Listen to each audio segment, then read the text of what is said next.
Hey Sci Guys, Cyanide B here, and welcome to another video.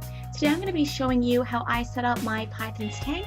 This is a perfectly fine setup for any sort of arboreal snake. If your snake is not arboreal, you just don't need to bother about the sticks and stuff like that they can climb on. So all I've done so far is put the thermostat probe in, and I've taped it to the bottom of the tank. Next, I always put a layer or two of newspaper to cover the floor of the tank, and then I put the substrate on top of it, so that when I clean the tank, I can just roll up the newspaper underneath it and just take everything out without it being too much of a bother.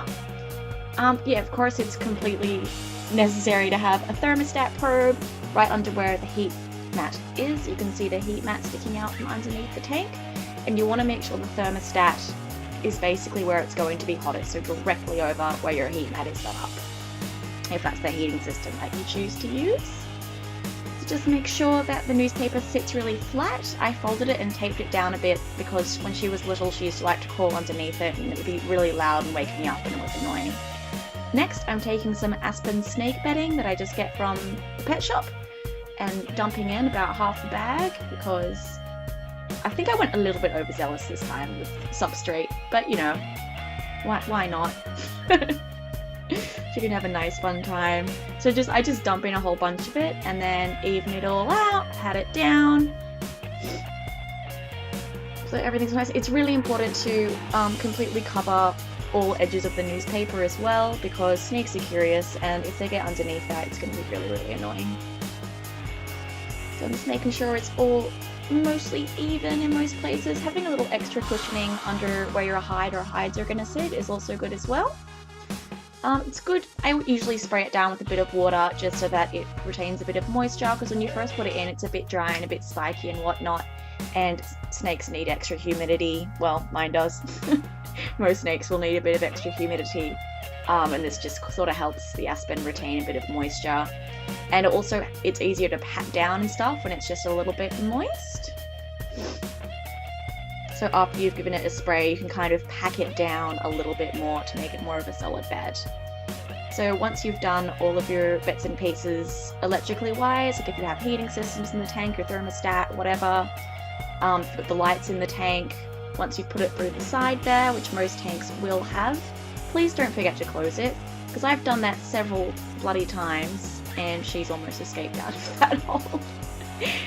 Next we're just gonna pop in our bits and pieces. My girl just has one really big hide, so yeah, she likes to be out of it a lot of the time anyway. If I had a bigger tank for her and a bigger place for a bigger tank, she would have two, but she's just too big for all her old ones. I like to make sure she has 2 water dishes in case she, messes in one of them or something like that. And also the big Tupperware is large enough for her to soak in if she wants to. This stick is just a stick that my stepdad found and gave to me when he was doing some landscaping or something for the snake.